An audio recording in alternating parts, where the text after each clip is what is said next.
اللهم صل على سيدنا ومولانا நாயம் ஸல்லல்லாஹு அலைஹி வஸல்லம் அவங்கள கூடுதலாக நினைவு கூறப்படுற காலம் இந்த ரபியுல் அவ்வல்.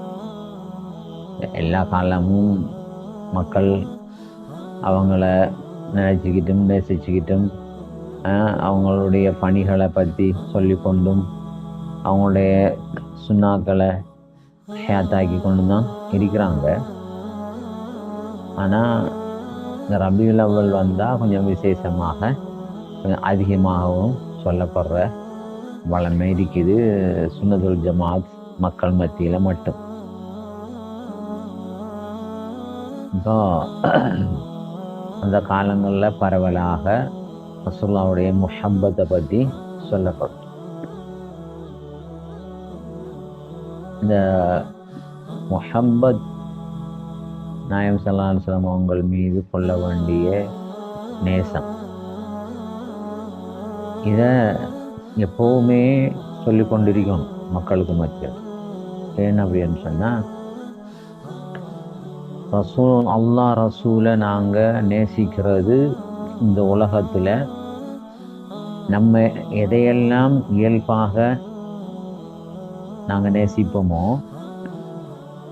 அந்த பொருட்களில் அந்த மனிதர்களில் இருக்கக்கூடிய நேசத்தை விட அதிகமாக அல்லாஹ் ரசூலுடைய நேசம் நம்மளுடைய உள்ளத்தில் இருக்கும். அப்படி இல்லாமல் நமக்கு அல்லாஹ் ரசூலுடைய நேசத்தை விட இயல்பாக எங்களுடைய உள்ளம் எதன் பக்கம் ஈர்க்கப்பட்டு போகுதோ அதில் எங்களுடைய நேசம் அதிகமாக இருக்குமாக இருந்தால் எங்களுக்கு அழிவுகள் வரும். அழிவுகள் அல்லாஹ்வுடைய தண்டனை வரும். இப்போ பாருங்க, அல்லாஹு தஆலா அதை சொல்கிறான் மக்களுக்கு. குல் இன் கான ஆபாஉக்கும் வ அப்னாஉக்கும் வ இஹ்வானுக்கும் வ அஸ்வாஜுக்கும் வ அஷீரத்துக்கும் வ அம்வாலுன் இக்தரஃப்துமூஹா வ திஜாரத்துன் தக்ஷௌன கஸாதஹா வ மசாகினு தர்தௌனஹா அஹப்ப இலைக்கும் மினல்லாஹி வ ரசூலிஹி வ ஜிஹாதின் ஃபீ சபீலிஹி ஃபதரப்பஸூ ஹத்தா யஅதி அல்லாஹு பிஅம்ரிஹி வல்லாஹு லா யஹ்தில் கௌமல் ஃபாஸிகீன். இதில் அல்லாஹ் தஆலா 8 விஷயங்களை சொல்லி காட்டுறான். முதலாவது உங்களுடைய பெற்றோர், ரெண்டாவது உங்களுடைய பிள்ளைகள், உங்களுடைய சகோதரர்கள், உங்களுடைய மனைவியர், உங்களுடைய குடும்பம். 5 வந்துட்டு. இது நம்மளை சுற்றி இருக்கக்கூடிய மனிதர்கள்ங்கிற வகையில் 5 சாரார் வராங்க. சரியா? அடுத்து அல்லாஹ் தஆலா சொல்கிறான் உங்களுடைய பொருளாதாரம். அதுதானே நீங்கள் சம்பாதிக்கின்ற பொருளாதாரம். அதே மாதிரி நீங்கள் நஷ்டம் கஷ்டம் ஏற்பட்டுமோ அப்படின்னு பயந்து செய்கின்ற வியாபாரம். 7 தானே. அடுத்தது நீங்கள் ரொம்ப திருப்திகரப்பட்டு கட்டுகின்ற உங்களுடைய வீடுகள். அப்படிதான் மனுஷன் கட்டுறான். கட்டி போடுறதா நல்லா அப்படின்னு சொல்லி திருப்திப்படுறான். அப்போ நீங்கள் திருப்திப்படுகின்ற வீடுகள் பொருத்தமாக எல்லாரையும் கூட இந்த வீட்டை இந்த ஏரியாவில் இருக்கிற வீடுகள் எல்லாம் கூட நம்மளை விட உயரமாக இருக்கும் அப்படின்னு நினைச்சு கட்டுறான் மனுஷன். போட்டி போட்டு கட்டுறான். 8 விஷயம் வந்துட்டா இந்த விடயங்கள் உங்களுக்கு ரொம்ப நேசமாக இருக்குது. எதை விட? மினல்லாஹி வ ரசூலி, அல்லாஹ் ரசூல் அவர். அல்லாஹு தஆலாவுடைய இஸ்லாத்தை பாதுகாக்கிறதுக்காக செய்கின்ற போரை விட. சரிதானே? இதை விட உங்களுக்கு இதெல்லாம் நேசம் உள்ளதாக. ஆனால் ஃபதரப்பஸூ ஹத்தா யஅதி அல்லாஹு பிஅம்ரிஹி, அல்லாஹ்வுடைய தண்டனையை கொண்டு வரத்தை எதிர்பாருங்கள் அப்படின்னு சொல்கிறான் அல்லாஹ். அப்படி சொல்லி போட்டு கடைசியில் பாவிகளுக்கு அல்லாஹ் வழிகாட்ட மாட்டான், நேர் வழி காட்ட மாட்டான் என்றும் கடைசியில் சொல்கிறான். அப்போ இன்றைக்கு மனுஷன் அவனோட வியாபாரம் சுபத்தொலைக்கு வரமாட்டான். ஆனால் என்ன செய்வான்? சுபத்தொலைக்கு முன்னால் வியாபாரத்தை கிளம்பிட்டு போவான். சுபத்தொலைக்கு வரமாட்டான், சொல்ல மாட்டான். இல்லை அப்படித்தானே இருக்கீங்க. ஒரு அல்லாஹ் ரசூலை பற்றி ஒரு பயான் அப்படின்னு சொன்னால் இருக்க மாட்டான். ஆனால் கரக்கடையை போய் அரட்டடிக்கிறண்டா எவ்வளோ நேரமும் இருப்பான். இதுதானே ஒரு படம் பார்க்குறண்டா அதுக்கு எவ்வளோ நேரமும் ஒதுப்போம். ஒரு படம் ஓடி முடிகிறோன்னு சொன்னால் எப்படியும் 2 மணி நேரம் 3 மணி நேரம் 2.5 மணி நேரம் இருக்குமா, அவ்வளோ செலவழிப்போம். நான் ஒரு 20 நிமிஷம் பயம் இல்லைன்னு இருக்க மாட்டேன். அப்போ இந்த மாதிரியான விருப்பங்கள், நேசங்கள், சாயல், ஈர்ப்பு ஏற்பட்டால் நீங்கள் தண்டனையை எதிர்பாருங்க. அப்போ இது எல்லாத்தையும் கூட அல்லாஹ் ரசூலை என்ன செய்யணும்? நேசிக்கணும். அல்லாஹ்வுடைய மார்க்கத்தை பாதுகாக்கிற விஷயம் இது எல்லாத்தையும் விட நேசம் உள்ளதாக இருக்கும். அப்படியே இல்லை. அப்படி இல்லைன்னு சொன்னால் என்ன வரும்? தண்டனை, அல்லாஹ்வுடைய தண்டனை. அப்போ அல்லாஹ் ரசூலுடைய நேசத்தை, இஸ்லாத்தை நாம் கொள்ள வேண்டிய நேசத்தை பற்றி மகளுக்கு சொல்லணுமா இல்லையா?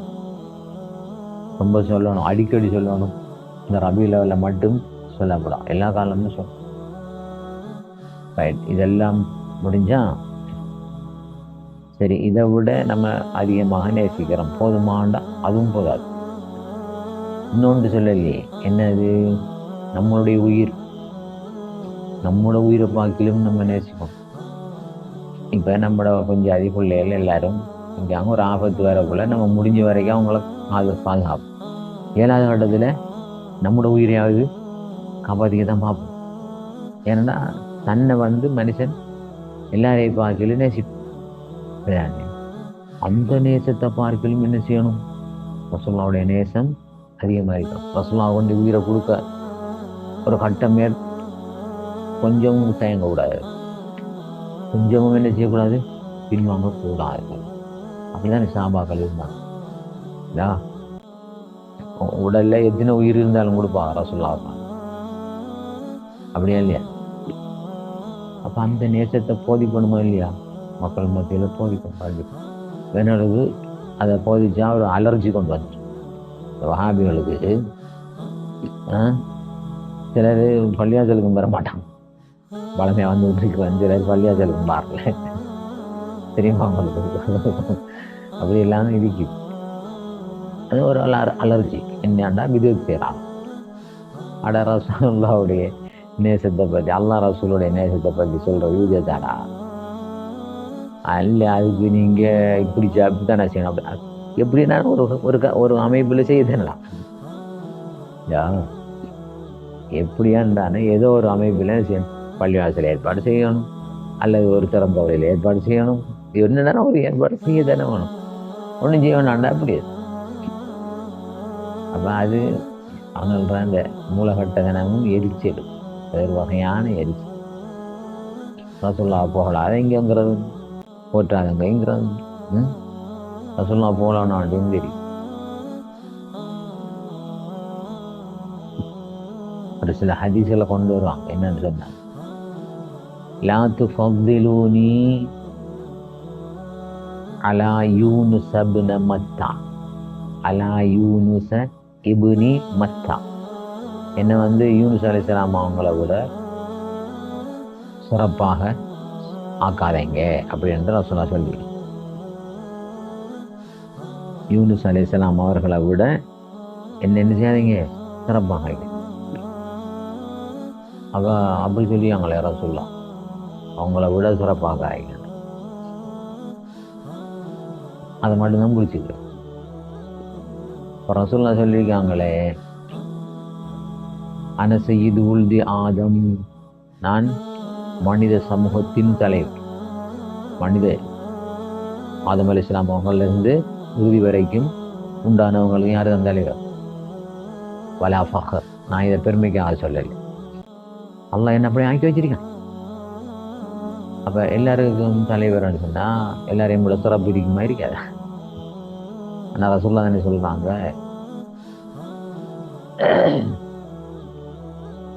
ஃபீ யதி லிவாவுல் ஹம், என்ற கையில் தான் மறுமை நாளையில் லிவாவுல் ஹம், ஹம்து என்கின்ற கொடி இருக்கு. சரிதானே? மாமின் நபியின் யௌமஇதின் ஆதமு ஃபமன் சிவாஹு, இல்லா தஹ்தலிவாஇ, அந்த கொடிக்குள்ள தான் எல்லாரும் இருப்பான். எல்லா நபிமார்களும், யார் உட்பட? நபி நூஹ் அலைஹிஸ்ஸலாம், இந்த நபி ஆதம் அலைஹிஸ்ஸலாம் அவர்கள் உட்பட அவங்க அல்லாத எல்லா நபிமார்களும் அதுக்கு கீழே தான் இருப்பான். இதை ஒன்றுலேயும் ரசூலுல்லாஹ் சொல்கிறாங்க, லா ஃபஹ்ர், இந்த பெருமைக்கு ஆணி நான் சொல்லலை, அல்லாஹ் எனக்கு தான் தெரியும். தந்தை ஆதம் அலைஹிஸ்ஸலாம் அவங்கள இருந்து முழு நபிமாரும் கீழே இருக்கிறேன்னு சொன்னால் கொடிக்கு கீழே, அப்போ ரசூலுல்லாஹுடைய சிறப்பு. அப்போ அந்த யூனுஸ் இப்னு மத்தா அலைஹிஸ்ஸலாம், யூனுஸ் அலைஹிஸ்ஸலாம் அவங்களோட சிறப்பாக்கவனா அப்படிங்கிறதுக்கு அதுக்கு ஒரு ஆழமான கருத்தை இமாம் மாலிக் ரஹ்மத்துல்லாஹி அலைஹி அவங்க சொல்கிறாங்க. அதனுடைய நோக்கம் என்னன்னு சொன்னால், அல்லாஹு தஆலாவுடைய தூய்மையை அங்கே ரசூலுல்லாஹ் எடுத்து காட்டுறாங்க. எல்லாருக்கும் விளங்காது. ஏன் அப்படின்னு சொன்னால், ரசூலுல்லாஹ் அல்லாஹு தஆலாவை சந்திக்கிறதுக்கு மியராஜ் போனாங்க, ரொம்ப உயரத்துக்கு போனாங்க. யூனுஸ் அலைஹிஸ்ஸலாம் மண்ணில் மீண்ட வயிற்றுக்குள்ளே இருந்து அல்லாஹ்வோட முனாஜாத் செஞ்சுட்டு இருந்தாங்க. சரியா? இத்தனையோ 7 வானங்களையும் கடந்து, சிதறத்துல் முன்தாவையும் கடந்து, 70,000 திரைகளையும் கடந்து ரசூலுல்லாஹ் போகிறாங்க. அர்ஷுக்கும் மேலாக போகிறாங்க. சரிதானே? அப்போ அதனுடைய தூரத்தை நாம் கணக்கிட்டு சொல்லலுமா? அல்லாஹ் தவிர வேறு யாராலையும் அறிய முடியும். இவ்வளோ செத்துக்கு அல்லாஹ் தஆலா நாயகம் ஸல்லல்லாஹு அலைஹி வஸல்லம் அவங்கள எடுக்கிறான். சரிதானே? அது அல்லாஹ் தஆலாவுடைய உயர்வை காட்டுறதுக்காக வேண்டி அங்கே எடுக்கும். யூனுஸ் அலைஹிஸ்ஸலாம் எங்கே இருந்தாங்க? பூமியில், கடலுக்குள்ளே, அது மீண்ட வகுத்துக்குள்ளே இருந்தாங்க. இது ரெண்டு அல்லாஹு தஆலாவும் நாயகம் ஸல்லல்லாஹு அலைஹி வஸல்லம் அவங்கள அங்கே சந்தித்தான், இங்கே சந்தித்தான். இந்த ரெண்டுக்கும் மத்தியில் அல்லாஹ்வுடைய தொடர்பு வேறுபடுது என்று நினைக்காதீங்க. அதுக்கு அல்லாஹு தஆலாவுக்கு அதுவும் இதுவும் சமன்தான். வேறுபாடுன்னு சொன்னால், அப்போ அல்லாஹ் அங்கே சந்தித்தான், இங்கே யூனுஸ் அலைஹிஸ்ஸலாம் அவங்கள முனாஜாத் செஞ்சான் அப்படின்னு சொல்லி அந்த இடத்துக்கும் இந்த இடத்துக்கும் அல்லாஹு தஆலாவுடைய தொடர்புல வித்தியாசம் இருக்குது என்று நீங்கள் விளங்கிறாங்க. ஏன்னா அல்லாஹுக்கு எல்லாம் சமன், அப்படி தானே? அல்லாஹுக்கு தூரம், திரை, தடைங்கிறது இருக்கா? எல்லாம் அல்லாஹு தஆலாவுக்கு சமன் என்று இந்த மாதிரி வித்தியாசப்படுத்துறது அல்லாஹ்வுடைய தூய்மைக்கு மாற்றம். அந்த மாதிரி நீங்கள் வித்தியாசப்படுத்தி பேசிடாதீங்கிறது அரங்க பொருள். விளங்குதா? இப்படி அல்லாஹ் தஆலா அவங்கள அழைச்சாங்க, அஞ்சு இருந்தாங்க அப்படின்னு உடனே ஒரு வேறுபாட்டை காட்டுற மாதிரி தானே இருக்குது.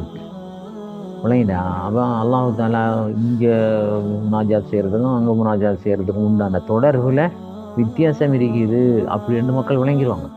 அப்படி இல்லை, அல்லாஹ் தஆலாவுக்கு எல்லாம் சமன்தான். சரிதானே?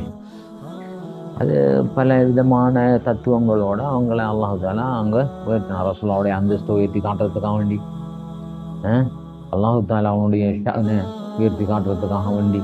சரிதானே? இப்படி பல காரணங்கள் அதுக்கு. உலகத்தில் வாழுகின்ற போதே யாரும் தன்னுடைய நெற்றி கண்களால் அல்லாஹ் தஆலாவை பார்த்தது, யாருக்குமே கொடுக்காத அந்த சிறப்பை ரசூலுல்லாஹுக்கு கொடுத்தான். அப்படி கொடுத்து அவங்களுடைய உயர்வை காட்டுறதுக்காக வேண்டி அங்கே எடுத்தான். விளங்குதானே? ஆனால் அல்லாஹ் எல்லா ஹல்குகளோடையும் அவனோட தொடர்பு சமன், அதில் வித்தியாசம் இல்லை. விளங்குதானே? தூரத்தில் இருக்கிறாள் வித்தியாசமான தொடர்பு, கிட்டத்தில் இருக்கிறாளுக்கு வித்தியாசமான தொடர்பு அப்படிங்கிற அந்த அல்லாஹுனுடைய அந்த அறிவு, அவனோட தொடர்பு, அதில் வித்தியாசம் இருக்கிற மாதிரி அவன்கிட்ட காட்டிக்கிறாங்க. ரைட்டா? அப்போ அது அல்லாஹ்வுடைய தூய்மைக்கு களங்கம் விளைவிக்கிற மாதிரி போயிடும் என்கிறத காட்டுறதுக்கான தான் யூனுஸ் அலைஹிஸ்ஸலாமை விட நீங்கள் என்ன செய்யாதீங்க, சிறப்பாகாதீங்க இந்த விஷயத்தை வச்சு அப்படின்னு. அல்லாஹ்வுடைய தூய்மையை வளர்க்குறது தான் அங்கே நோக்கம். அப்போ என்னது குறிப்பாக யூனுஸ் அலைஹிஸ்ஸலாம் சொல்லணும். வேறு எத்தனை நபிமார்கள் இருக்காங்களா இல்லையா? என்னது அவங்கள மட்டும் சொல்லணும் குறிப்பாக. ஏன்னு சொல்லணும்? அல்லாஹ் தஆலா ரசூல்மார்களை சிலரை விட சிலரை உயர்ந்த அந்தஸ்து, அவங்களோட தாழ்ந்த அந்தஸ்து இப்படி எல்லாம் வச்சிருக்கான் அல்லாஹ். சிலருடைய சிறப்பை விட சிலருடைய சிறப்பை உயர்த்தி வச்சிருக்கான். தில்க ரசூல் ஃபضல்னா பஅதஹும் அலா பஅத். இதுதானே அது ரசூல்மார்களுடைய அது சிறப்பு. இப்போ யூனுஸ் அலைஹிஸ்ஸலாம் அவர்களை விட அந்தஸ்தில் குறைஞ்ச நபிமார்களும் இருக்கலாம். அவங்களையெல்லாம் விட்டு போட்டு ஏன் யூனுஸ் அலைஹிஸ்ஸலாம் அவங்க சொல்லணும்? இதான் அவங்க நோக்கம். இது நாம் சொல்கிறதும் இல்லை, இமாம் மாலிக் ரஹ்மத்துல்லாஹி அலைஹி அவங்க சொல்கிறான். அதுதானே ரைட். அப்போ அது எல்லாம் இதெல்லாம் பிடிச்சிக்கிட்டு சிறப்பாக்காதீங்க போடாதீங்க என்ன உங்களோட நோக்கம்? ரசூலுல்லாஹ்வுடைய புகழை சொல்லப்படாங்கிறதா? ரசூலுல்லாஹ்வுடைய பேரே அல்லாஹு தஆலா புகழப்பட்டு கொண்டிருப்பவர்ன்றே வச்சிருக்கான். அந்த காலத்தில் ரசூலுல்லாஹ்வுக்கு முன்னால் யாருக்குமே அந்த பேர் கிடையாது. யாருக்குமே. அப்துல் முத்தாலிப் அவங்கள்ட்ட கேட்குறாங்க, இந்த பரம்பரையில் இந்த பேர்லையோ நீங்கள் இந்த பேர் வச்சிங்க அந்த அதிசயமாக கேட்குறாங்க. அல்லாஹ் என்ன செய்கிறான்? அவங்களுக்கு உதயமாக்குறான். இதுதானே? அப்போ என்ன பொருள்? புகழப்பட்டு கொண்டிருப்பவர் என்றும். அவங்க ஹயாத்தோடு இருக்கும் போதும் சரி, அவங்க ஃபாத்தானதுக்கு பிறகும் சரி, புகழப்பட்டு கொண்டே இருப்பாங்க. அவங்களுக்கு கொடுக்கப்படுற கொடியினுடைய பேர் லிவாவுல் ஹம்த், புகழ் என்னும் கொடி. இதுதானே? அவங்க எழுப்பப்படுற இடம் மகாமுன் மஹ்மூத், புகழப்படுகின்ற இடம். இதுதானே? அல்லாஹ் தஆலா நாயகம் ஸல்லல்லாஹு அலைஹி வஸல்லம் அவங்களுக்கும் மரியம் அலைஹிஸ்ஸலாம் அவங்களுக்கும் ஆசியா ரலியல்லாஹு தஆலா அவங்களும் சொர்க்கத்தில் திருமணம் செஞ்சு வைப்பான். சொர்க்கத்தில் திருமணம் செஞ்சு ஒரு யானையில் அவங்க ஊர்வலமாக வருவாங்க. அந்த யானைக்கு பேர் மஹ்மூதா. எங்கெங்கெல்லாம் வச்சிருக்கேன் அல்லாஹ் தஆலா பேர் பாருங்க. புகழ் புகழ் புகழ் புகழ் புகழண்டே போகுது. ரசூலுல்லாஹ்வுக்கு பல திருநாமங்கள் இருக்கு. அதில் ரொம்ப பிரபல்யமானதும் ரொம்ப சிறப்புக்குரியதும் முஹம்மத், அஹ்மத், அந்த 2 பேர். எல்லாமே புகழ். நீங்கள் போலோன்னா என்னடா அர்த்தம்? அப்போ ரசூலுல்லாஹ்வுடைய சிறப்பு சொன்னால் உங்களுக்கு பிடிக்குது இல்லையா? அப்போ உங்களுக்கு ஏதோ ஒன்று உள்ளுக்கு இருக்கு. அதுதான் நாங்கள் தட்டிக்கிட்டு இருக்கிறோம்.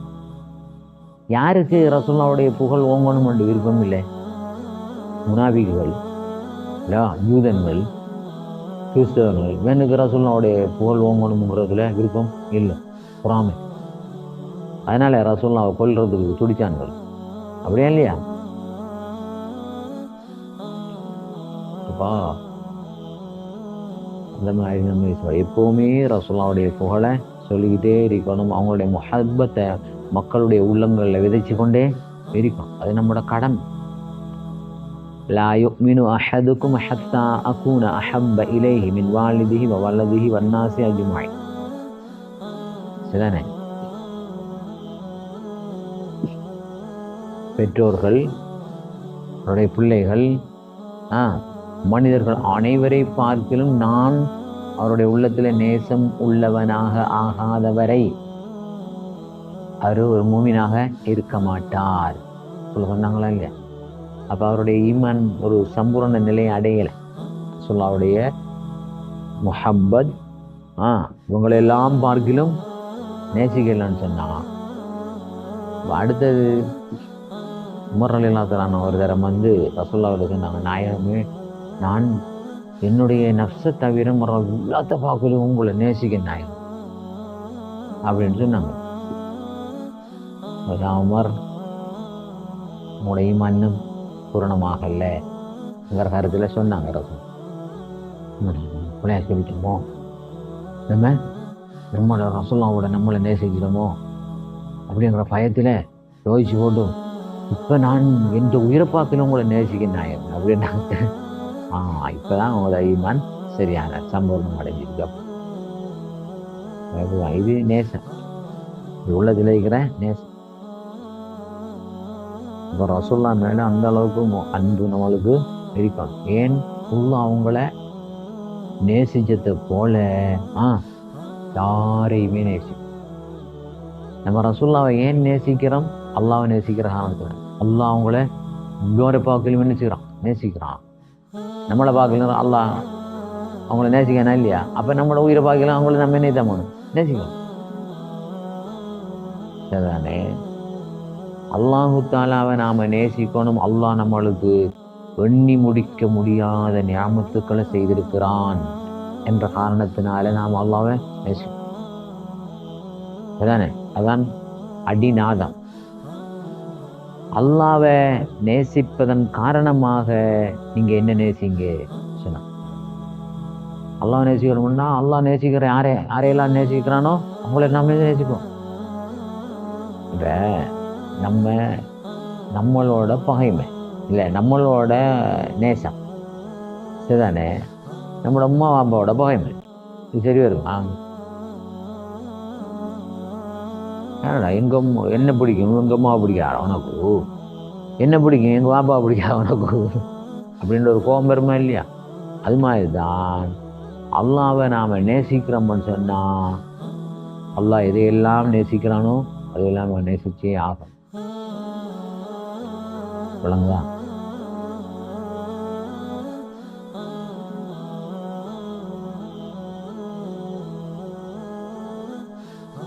என்னை நேசிப்பதன் காரணமாக என்னுடைய குடும்பத்தாரை நேசியுங்கள் அப்படின்னு ரசூலுல்லாஹ் சொல்லலாம். அப்போ ரசூலுல்லாஹ்வுடைய குடும்பத்தையும் நேசிக்கணும். ஏன் ரசூலுல்லாஹ் அவங்களோட குடும்பத்தை நேசிக்காங்களா இல்லையா? அதனால வாங்கதா. அப்போ நேசம்ங்கிறது லா ஈமான லிமன் லா முஹப்பத்தலா இன்னொரு ஹதீஸ். யாருக்கு முஹப்பத் இல்லையோ அவனுக்கு ஈமானே கிடையாது அப்படின்னாங்க ரசூல். முஹப்பத் ரசூலுல்லாஹ்வை சரியான இந்த அடிப்படையில் நம்மளோட இயல்பாக நம்மளுடைய நேசம் எதன் பக்கம் எல்லாம் போகுமோ அந்த பொருட்கள் சொன்ன புராணத்தில் சொன்ன 8 விஷயம் சரிதானே? நம்முடைய உயிர் இதெல்லாம் பார்க்கல நாம் உண்மையாகவே ரசூலுல்லாஹ் மேலே நேசம் வச்சா ரசூலுல்லாஹ்வை நாம் முழுக்க பின்பற்றணுங்கிற உணர்வு வரும். முழுக்க நம்ம என்னணும் பின்பற்றணும். உண்மையான நேசம் வந்துச்சுன்னு சொன்னா வரும் சரிதானே?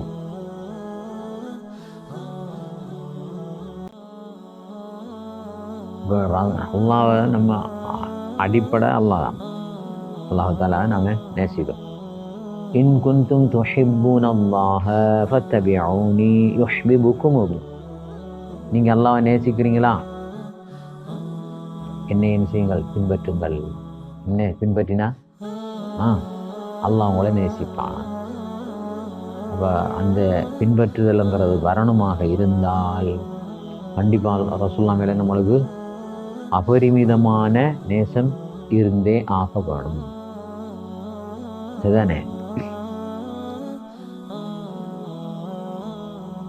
அப்போ ஒரு ஆளில் நம்மளுக்கு அன்பு ஏற்பட்டா, ஈர்ப்பு ஏற்பட்டா, மனுஷன் தன்னை அறியாமலே அவருடைய நடை உடை பாவனை இதுகளை பின்பற்ற பார்ப்பான். இந்த சாதாரணமான பொதுமக்கள் இருந்துக்கிறவன்னு சொன்னால் முடிய ஒரு சாதியை வெட்டுவாங்க, உடுப்பை ஒரு சாதியாக போடுவாங்க, தாடியை ஒரு சாதியாக வெட்டுவாங்க. இதெல்லாம் அவன் ஆரோ ஒருத்தனுக்கு ரசிகனாக அரிப்பான். அவ்வளோதான். ஆனால் அப்படி போகல, அப்படி ஸ்டைலாக போவாங்க. யார் ஸ்டைல்ரா இது வந்துச்சுன்னா அந்த ஸ்டைல். அப்படியா இல்லையா? சின்ன பிள்ளைங்க அப்படிதான். அவன் பேசுகிற மாதிரி பேசுகிற, அவன் சொல்கிற வார்த்தைகளை சொல்கிற, இப்படியெல்லாம் இருக்கா இல்லையா? இது என்ன காரணம்? அவனில் ஒரு ஈர்ப்புண்டு எனக்கு இருக்கு விளையாடு. அதனால அப்போ இது அல்லாஹ் ரசூலுல்லாஹ் மேலே நாங்கள் உண்மையிலேயே நேசம் வச்சோம்னு சொன்னால் கண்டிப்பாக அவங்கள பின்பற்றியே நேசம் இருக்கணும். நேசம் இருக்கிறது வாஜிப் சரிதானே? ரைட். இன்னும் இந்த சஹாபாக்கள் இப்படியெல்லாம் நேசித்தாங்க, எப்படியெல்லாம் உயிரை கொடுத்தாங்க, நிறைய வரலாறுகள் அதுக்கு இருக்கு. ரசூலுல்லாவோட எப்பவுமே இருக்கணுங்கிறதுல ரொம்ப விருப்பமாக இருப்பாங்க. யாரும் சஹாபா இதுதானே. ஒரு சாவி வந்தாங்க, நாயகமே கியாமத்து எப்போ வரும், அதுக்கு என்ன தயார் செஞ்சு வச்சிருக்கீங்கன்னு கேட்டாங்க. கியாமத்து நாளை பற்றி கேட்குங்க, அதுக்கு என்ன தயார் பண்ணி வச்சிருக்கீங்க சொன்னாங்க. நான் பெட்டிஷா தொழுகை நோம்பெல்லாம் அதிகமாக என்கிட்ட இல்லை, ஆனால் அல்லாஹ் ரசூலை நான் நேசிக்கிறேன், அல்லாஹ் ரசூலை நான் நேசிக்கிறேன். அப்போ ரசூலா சொன்னாங்க, அந்த மாமன் அஹ்பபுத்த, நீங்கள் யாரை நேசிக்கிறீங்களோ அவரோட சொர்க்கத்தில் இருப்பீங்க, அவரோட இருப்பீங்க. துன்யாவிலையும் அந்த பாக்கியம் உங்களுக்கு கிடைக்கும், மறுமையிலையும். இப்போ இது பரவலாக சொல்லப்படுற விஷயம். இது சம்மந்தமாக அனஸ் ரலியல்லாஹு ஒரு விஷயம் சொல்கிறாங்க. என்னன்னு சொன்னாங்க, ரசூலுல்லாஹ் சொன்ன இந்த வார்த்தை, நீங்கள் யாரை நேசிக்கிறீங்களோ அவங்களோட சொர்க்கத்தில் இருப்பீங்கிறத கேட்டு முஸ்லிம்கள் சந்தோஷம் அடைஞ்ச மாதிரி இஸ்லாத்துக்கு பிறகு இந்த வார்த்தையை கேட்டு சந்தோஷப்பட்ட மாதிரி வேற எதை கொண்டும் அவங்க மகிழ்ச்சி அடைஞ்சாங்க. ஏன் அந்த மகிழ்ச்சி? மறுமையில சொர்க்கத்தில் நம்ம ரசூலுல்லாவோட இருப்போம். ஏன் நாம ரசூலுல்லாவை நேசிக்கிறோம், உண்மையான முறையில் நேசிக்கிறோம். அப்ப நம்ம நேகம் சொர்க்கத்தில் இருப்போம் நினைச்ச உடனே பா குட்டி ஆனந்தம். அப்ப ரசூலுல்லாவோட இருக்கணும்ங்கிறதுல எவ்வளவு கரிசனை அறிஞ்சிக்காங்க சாபா. அதான் அன்பு. விட்டு பிரியாம இருக்கிறதான் என்ன அன்பு. முன்னுக்கு யாரும் கையை நீட்டிடலாம், முட்டி போடுவான் கையை. விரல் நின்ற கை நின்ற தொட்டு பேசுறதெல்லாம் பயப்படவே மாட்டாங்க சாபா. அடிச்சு கையா படு அப்படியேம்பா. சாபாக்கள் எதுக்கு நின்று பேச மாட்டாங்க, நேருக்கு நேர் பார்க்க மாட்டாங்க, சைட்ல நின்று தான் பேசுவாங்க. சைட்ல நின்று தான் தூவத்தான் பேசுவாங்க. ரசூலுல்லாஹ்வுடைய சத்தத்தை விட என்ன செய்யாது, உயராது. சத்தம் உயர்ந்துச்சு, அமல் எல்லாம் பார்க்கல. எப்படி ரசூலுல்லாஹ்வுடைய அன்பு. ரசூலுல்லாஹ்வுடைய சத்தத்துக்கு மேல ஒரு ஆள் சத்தம் போட்டு பேசினாருண்டா அவர் அமல் எல்லாம் என்ன செஞ்சிடும், பாத்திலாயிரும். அமல் பாத்திலாகிற காபிர்களுக்கு தான். குஃப்ரு உண்டாயினா தான் என்ன செய்யும், அமல் எல்லாம் பாத்திலாம். சொல்லுங்களா? அப்ப ரசூலுல்லாஹ்வுடைய சத்தத்தை விட அவரோட சத்தத்தை உயர்த்தி பேசுறாரு. சரியா? வேற உண்மையிலேயே என்னது நம்ம பேசுற மாதிரி பேசுறார் என்ன அப்படி வந்து ரசூலுல்லாவை கொஞ்சம் குறைச்சி மதிப்பிட்டு ஒரு ஆள் பேசினாரு என்று இருந்தா ரசூலுல்லாவை என்ன செய்கிறாரு, குறைச்சி மதிப்பிடுறாரு. குறைச்சி மதிப்பிடுறது குஃப்ரு உண்டாக்கும். குஃப்ரு வந்தால் என்ன செய்யும், அமல்கள் அழியும். அந்த அந்த அவர உள்ளத்துல என்ன இருக்குங்கிறத எல்லாம் பார்ப்பான். வேற இயல்பா இல்லை தெரியாதனமா பேசுறாரா இல்லை கர்வத்தில் பேசுறாரா அப்படிங்கிறத எல்லாம் என்னவான் பார்ப்பான். அந்த மாதிரி கர்வம் கொண்டு வந்துட்டா அப்போ ரசூலுல்லாஹ் என்னங்கிறார், வேறு குறைச்சி மதிப்பிடுறார். குறைச்சி மதிப்பிட்டால் குஃப்ரு உண்டாகும். குஃப்ரு உண்டானால் அமல் அழியும். வளைகிறார் அமாலுக்கும் வாந்தும் லா தஷ்வரும். உங்களுக்கு தெரியுமா அமல் அழிகிற? தெரியாது, ஆனால் அமல் அழிஞ்சிடும். இதை நம்ம நல்லா யோசிச்சோம்டா, சத்தத்தை உயர்த்தப்படா, சத்தமே உயர்ந்துடக்கூடாது. அவ்வளோ மரியாதை ரசூலுல்லாஹ்வுக்கு நம்ம கொடுக்கணும், அவ்வளோ கண்ணியம் கொடுக்கணும். இப்படி எத்தனையோ நிறைய வரலாம் கொடுக்கணும். சரிதானே? இன்ஷா அல்லாஹ் நம்மளுக்கு ஸல்லல்லாஹு அலா முஹம்மத் ஸல்லல்லாஹு அலைஹி வஸல்லம் ஸல்லல்லாஹு அலா முஹம்மத் ஸல்லல்லாஹு அலைஹி வஸல்லம் ஸல்லல்லாஹு அலா முஹம்மத் யா ரப்பி ஸல்லி அலைஹி.